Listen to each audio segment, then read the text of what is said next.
अस्सलाम वालेकुम dear students, class 9 biology का चैप्टर नंबर 8 हम पढ़ रहे थे।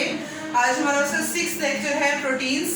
हमने फूड कंपोनेंट्स पढ़े हैं फूड के इन ह्यूमन, उसमें हमने कल कार्बोहाइड्रेट्स और फैट्स के बारे में पढ़ा। आज हम प्रोटीन्स के बारे में पढ़ना चाह रहे हैं। प्रोटीन वर्ड तो आपने सुना ही होगा। प्रोटीन्स बेसिकली बने होते हैं अमीनो एसिड से। अमीनो एसिड का जनरल फॉर्मूला अगर हम देखें तो वो ये है NH2, एक साइड पे COOH लगा होता है अमीनो एसिड, R और एक साइड पे कोई भी R ग्रुप लगा होता है H और R।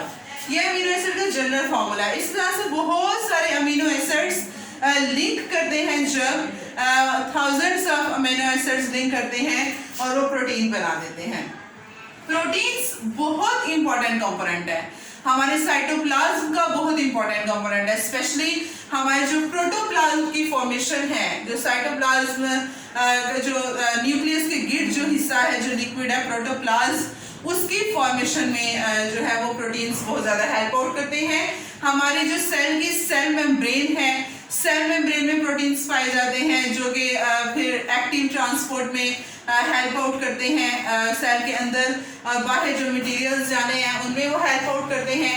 बहुत सारी ऑर्गेनेल्स हैं, जैसे हमारे पास राइबोसोम्स है, राइबोसोम्स के ऊपर प्रोटीन्स पाए जाते हैं, जिनको हम एंडोप्लाज्मिक रेटिकुलम के ऊपर राइबोसोम्स प्रोटीन से मिलके बने हुए हैं।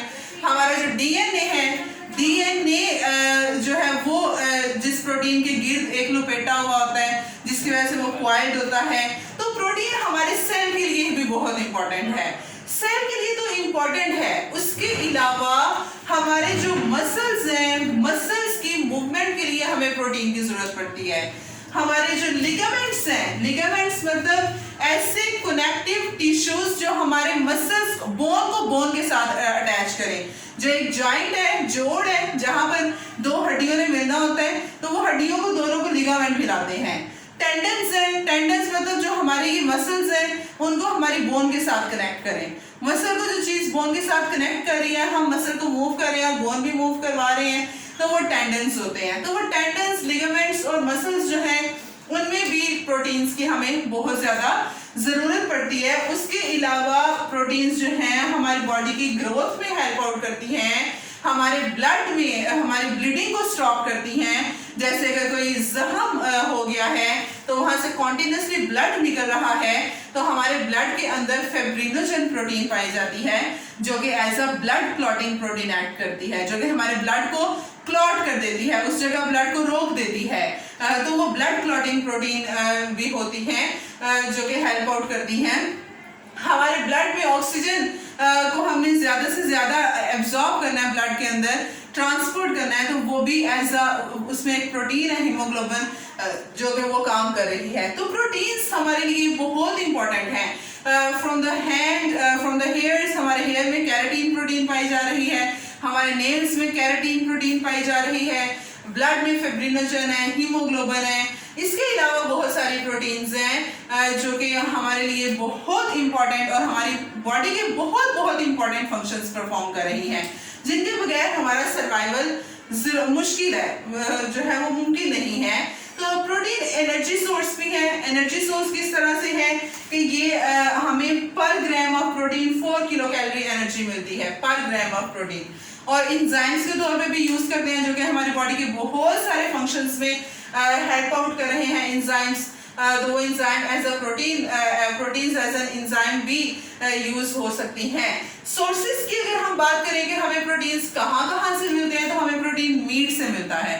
मीट है, चिकन है, एग है, एग में जैसे एल्ब्यूमिन प्रोटीन पाई जाती है एग योक में, तो एग्स है, मीट है, फिश है, लेग्यूम्स हैं, लेग्यूम जैसे राजमाश हैं और इस तरह के चने दालें, वहां से हमें प्रोटीन्स मिल रही हैं। डेयरी प्रोडक्ट्स जो हैं, जितने भी दूध वाले प्रोडक्ट्स हैं, क्रीमी प्रोडक्ट्स हैं, वहां से हमें प्रोटीन्स मिल रही हैं। तो प्रोटीन्स हम यहाँ से गेन कर सकते हैं। उसके बाद सेकंड नेक्स्ट हमारे पास कंपोनेंट है मिनरल्स। मिनरल्स इनऑर्गेनिक एलिमेंट्स हैं, जैसे हमें आयोडीन की जरूरत है, जैसे हमें साल्ट से सोडियम मिल रहा है, आयोडीन मिल रहा है, हमें दूध से कैल्शियम मिल रहा है, हमें मैग्नीशियम मिल रहा है। ये इनऑर्गेनिक एलिमेंट्स है ना। तो ये मिनरल्स हैं कि ऐसे इनऑर्गेनिक एलिमेंट्स जो कि अर्थ पे पाए जाते हैं, जमीन में पाए जाते हैं, जो हमारी बॉडी सिंथेसाइज नहीं कर सकती और जरूरी भी है हमारी बॉडी के लिए। हमारी बॉडी के बहुत सारे फंक्शंस हैं जो इनके बगैर पॉसिबल नहीं होते, इन मिनरल्स के बगैर, ये इन इनऑर्गेनिक एलिमेंट्स के बगैर। तो मिनरल्स ऐसे इनऑर्गेनिक एलिमेंट्स हैं जो कि हमारी बॉडी सिंथेसाइज नहीं करती, हमारी बॉडी के अंदर ये नहीं बनते, ये हमें या प्लांट से मिलते हैं, या हमें कुछ एनिमल फूड्स है वहां से हासिल होते हैं, या हमें वाटर से मिलते हैं, जैसे मिनरल वाटर है, या हमें वाटर से ये मिनरल्स हासिल होते हैं। जैसे कि मैंने आपको बताया कैल्शियम है, सोडियम है, पोटाशियम है, मैग्नीशियम है, आयोडीन है, ये मिनरल्स हैं। इनमें से कुछ मिनरल्स ऐसे होते हैं जो हमें एक दिन में 100 मिलीग्राम से ज्यादा चाहिए होते हैं, या 100 मिलीग्राम चाहिए होते हैं, जरूरी है कि इतना होना चाहिए, उनको हम कहते हैं मेजर मिनरल्स। और कुछ ऐसे मिनरल्स होते हैं जो कि पर डे हमें लेस देन 100 मिलीग्राम मिल जाए तो बहुत है, लेस देन 100 मिलीग्राम हमें उनकी जरूरत होती है, 100 मिलीग्राम से भी कम चाहिए, उनको हम कहते हैं ट्रेस मिनरल्स।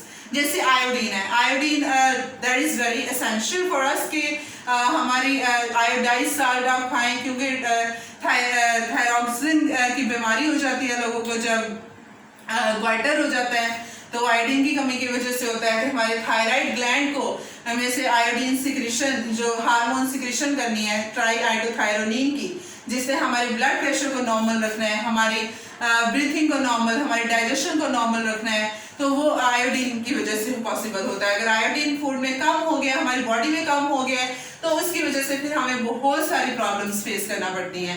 जैसे सोडियम पोटाशियम है, तो सोडियम पोटाशियम हमारे जो नर्व इम्पल्स ने ट्रांसमिट होना है, ट्रैवल करना है पूरी बॉडी के अंदर मैसेज ट्रांसफर करने के लिए, उसके लिए हमें सोडियम पोटाशियम की जरूरत पड़ती है। उसके अलावा कैल्शियम है, वो हमारी बोन्स को मेंटेन करता है। फ्लोराइड है, तो हमारे जो टीथ हैं उनको उनके इनेमल्स में को फ्लोराइड स्ट्रॉन्ग करता है, वो भी एक मिनरल है। तो वो हम कल पढ़ेंगे कि मेजर मिनरल्स कौन कौन से हैं, उनके क्या क्या फंक्शंस हैं, ट्रेस मिनरल्स कौन कौन से हैं और उनके क्या क्या फंक्शंस हैं। आज के लिए इतना ही है कि आपने प्रोटीन्स के बारे में पढ़ना है और मिनरल्स के बारे में समझना है कि मिनरल्स है क्या। होप सो आपको समझ आई होगी। आज के लिए इतना ही। अस्सलाम वालेकुम, अल्लाह हाफिज़।